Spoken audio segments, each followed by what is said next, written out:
All the stories featured on Fruity Cheats come directly from our subscribers and are carefully retold by us, based on true experiences we've either lived through or witnessed. We bring you new stories every single day, crafted for your entertainment, and we hope you enjoy them as much as we enjoy sharing them. Thank you for being here. You know that feeling when life just blurs into routine? Same job, same meals, the same small conversations about bills and groceries. That was my life. My name's Michael Turner, 38 years old, an electrician working out of Columbus, Ohio. I've been with the same company for years, doing everything from rewiring old homes in German Village to working on new construction in Dublin. The work is steady, the pay is solid, and the benefits keep us comfortable. I've never been reckless with money, but I've always made sure we had what we needed. Jessica, my wife, she's 34 and works part-time at a dental office about 15 minutes from home. Nice place, modern building, and she spends most of her day at the front desk, coffee in hand, scrolling her phone between patients. She's always been the outgoing one. Me. I'm more of a finish work, grab a beer, head home kind of guy. We live in a modest 2-story house. Nothing fancy, but it's ours.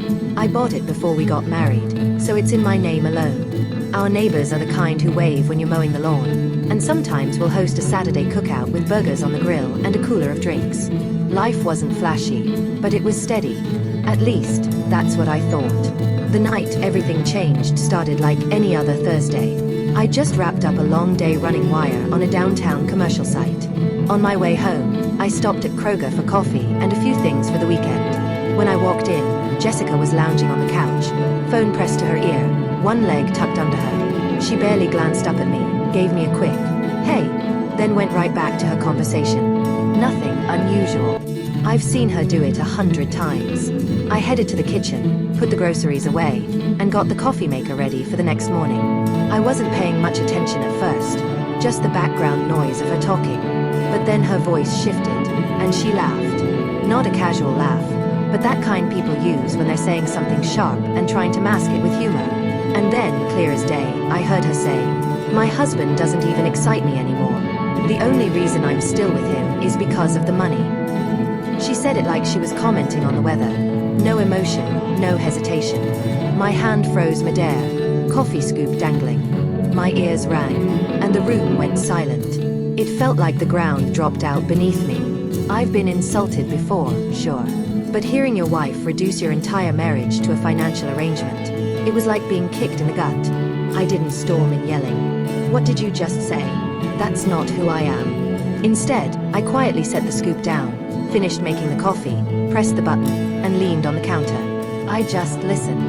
She went on, chatting about a trip she and her friend Rachel were planning to Nashville, laughing about how she'd get the money out of him somehow. I stood there, staring at the wall, drinking water, and realized this wasn't a slip.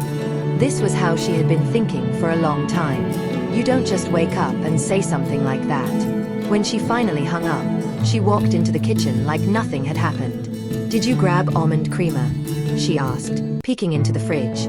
"Yeah," I answered flat. She didn't notice a thing. We sat down to dinner.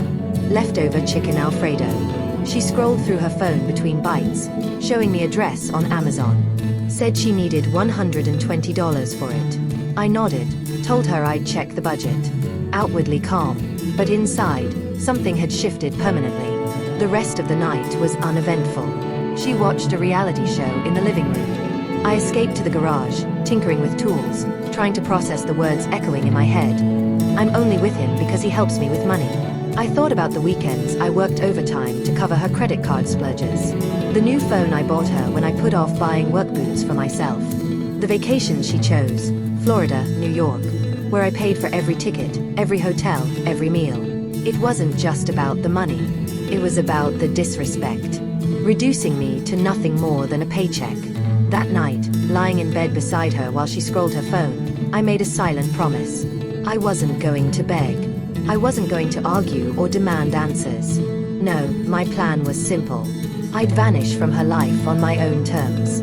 She fell asleep, phone slipping out of her hand, the faint ticking sound filling the room. I stared at the ceiling fan turning slowly above me and started planning.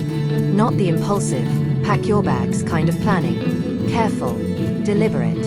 The kind where you let someone keep underestimating you while you prepare to leave them with nothing but an empty house and a short note. And she had no idea the countdown had already begun. After that night, my life switched to a different kind of autopilot.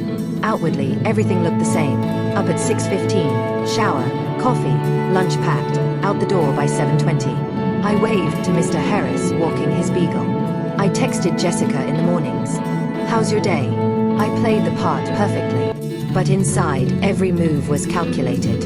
I started my exit plan step by step. First thing I did was pull out the house paperwork.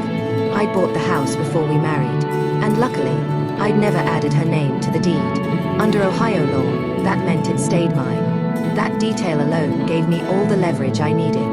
The following weekend, while she was out doing her errands, which usually meant Starbucks and wandering Target for hours, I went through the file cabinet in the spare room.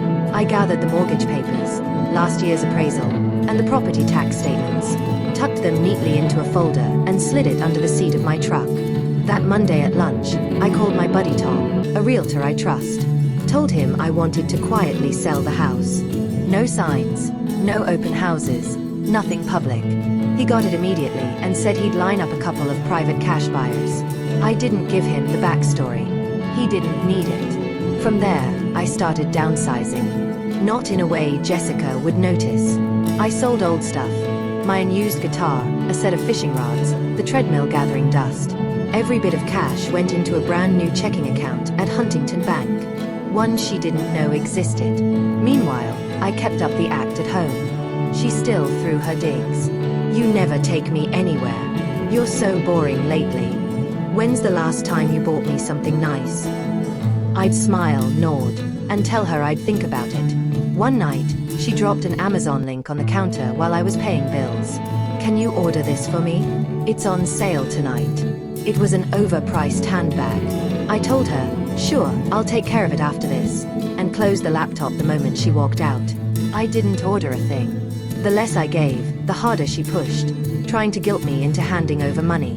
While cooking dinner, I'd casually drop little comments about how some husbands surprise their wives with gifts, pretending I was just absent-minded. She thought I was just being forgetful, but in reality, I was keeping her off guard. By the end of the second week, Tom had already found a buyer, a guy from out of state who wanted to move to Columbus for work, paying in cash. We scheduled closing for 3 weeks later. Perfect. Each night, I quietly packed a couple of boxes, labeling them with vague words like garage or basement, and hid them in the far corner of the garage behind storage bins. I also began slipping important things into my truck on the way to work: birth certificate, tools, old photo albums from my parents. During the day, I lived my usual routine: fixing panels, pulling conduit, grabbing lunch with Paul at Jimmy John's, talking about football and random news stories. He had no clue I was about to turn my entire life upside down. At night, while Jessica sat in the living room watching TV, I'd be in the bedroom on Zillow, searching for rentals in Asheville, North Carolina. My old buddy Dave lives there. Moved years ago to start a woodworking shop. He always told me there were cabins and small houses for rent in the mountains. Quiet, private, cheap compared to here. One night, I found the perfect cabin. 2 bedrooms, wraparound porch, a view of the Blue Ridge Mountains. I sent Dave the link, and he checked it out the next day. "Mike," he said, "this place is perfect. The landlord's easygoing and can have it ready whenever you want." That's when the plan became real. The trick was keeping Jessica in the dark. If she even suspected, she'd either start playing the sweet, innocent wife routine or make life miserable until I gave in. Neither was an option. One Friday at dinner, she brought up the Nashville trip again. "We should book the hotel soon," she said. "Rachel found this boutique spot downtown. $400 a night, but totally worth it." I sipped my beer, nodded, and said, "We'll figure it out." Inside, I was thinking, you'll be figuring it out alone. Mornings, I began leaving earlier, saying it was to get ahead at work. Really, I was swinging by the bank, shifting money into my private account. By the time I was done, I'd saved enough to cover the cabin lease up front and still have a good cushion. Oddly enough, the closer I got to leaving, the calmer I felt, like the weight I'd carried for months was finally lifting. The night before closing, Jessica was scrolling her phone on the couch while I sat at the table paying what would be my last bills for that house. She glanced up and said, "You've been so quiet lately." I smiled. just tired from work. If she only knew. I went to bed knowing I had less than 48 hours left in that house, in that marriage, in that life. She had no idea. That Friday morning, I woke up before my alarm. The house was silent except for the faint hum of the fridge downstairs. Jessica was still curled up asleep, phone in hand. I sat on the edge of the bed for a moment, staring at the wall, realizing this was the last time I'd ever wake up there. I showered, dressed, filled my travel mug with coffee, and skipped breakfast. I wasn't going to work. I'd called in sick the night before. My truck was already half packed from the last 2 weeks. Today I'd load the rest and vanish before lunch. She didn't stir when I slipped out. In the garage, the cool Ohio air hit me. It felt like freedom. By 9 a.m., everything was loaded. Boxes stacked, tools secured, clothes in a duffel bag. The house looked untouched. I'd been careful not to leave empty spaces that might tip her off. I stepped back inside one final time. The smell of coffee lingered. Sunlight cut through the blinds, striping the floor. 6 years of my life had been spent here. Meals, arguments, lazy Sundays. And now I was walking away without a fight, without an explanation. I pulled a sheet of lined paper from an envelope, wrote 2 words in black ink. Thank you. No name, no date, nothing else. I placed it square in the middle of the kitchen counter. By 10 o'clock, I was pulling out of the driveway. No dramatic glance back, no long sigh. I just drove. Took the back roads at first, avoiding the interstate. By the time I hit I-71 South, I wasn't thinking about her at all. The drive to Asheville was 7.5 hours, and with every mile, I felt lighter. I fueled up in Cincinnati, grabbed a breakfast sandwich, and kept rolling. Around noon, my phone buzzed, her name lighting up. I ignored it. By Lexington, the calls came back to back. I silenced the phone and shoved it in the glove box. This day wasn't about her panic. Late afternoon, I wound through mountain roads into North Carolina. When I pulled into the cabin driveway, Dave was waiting with 2 cold beers. We stood there in the quiet, looking out over the hills. I hadn't felt peace like that in years. That night, I slept like a rock. No tension, no second guessing. The next morning, I finally checked my phone. 39 missed calls, a dozen texts. The first few were in all caps. Where are you? Call me now. Then came the guilt trips. I can't believe you just leave. You're so cruel. If you wanted space, you could have said so. By the end, she was bargaining. Please, can we talk? We can fix this. I'm sorry. I didn't respond. By Monday, I got a message from an unknown number. Probably Rachel's. Jessica had come home Friday to an empty house and collapsed when she realized I was gone. She even called my old boss to check if I was okay. He told her I'd quit that week. Then came the legal move. An email from a divorce lawyer in Columbus. I called him. Explained the house was mine before the marriage. Accounts closed. And she had no claim to anything. He chuckled and said, well, this'll be quick. And that was that. Jessica walked away with only what she'd contributed. About $1,400. No house, no car, no furniture. She'd have to figure out life on her own. Meanwhile, I settled into Asheville. Within 2 weeks, I landed a job with a small electrical crew. Less stress, better scenery. Mornings, I sip coffee on the porch, watching the sun spill over the mountains. Evenings, I grill on the deck with Dave, a couple of beers in hand. Nobody here knows me as Jessica's husband. I'm just Mike, the new guy who works hard and keeps to himself. And here's the truth. I didn't leave to punish her. I left because I'd already learned my lesson. Once someone you love reduces your worth to nothing but your paycheck, you can't unhear it.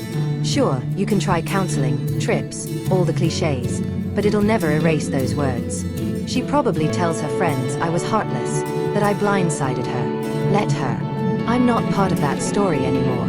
The only moment I even thought of reaching out was during an Asheville sunset so perfect it looked unreal.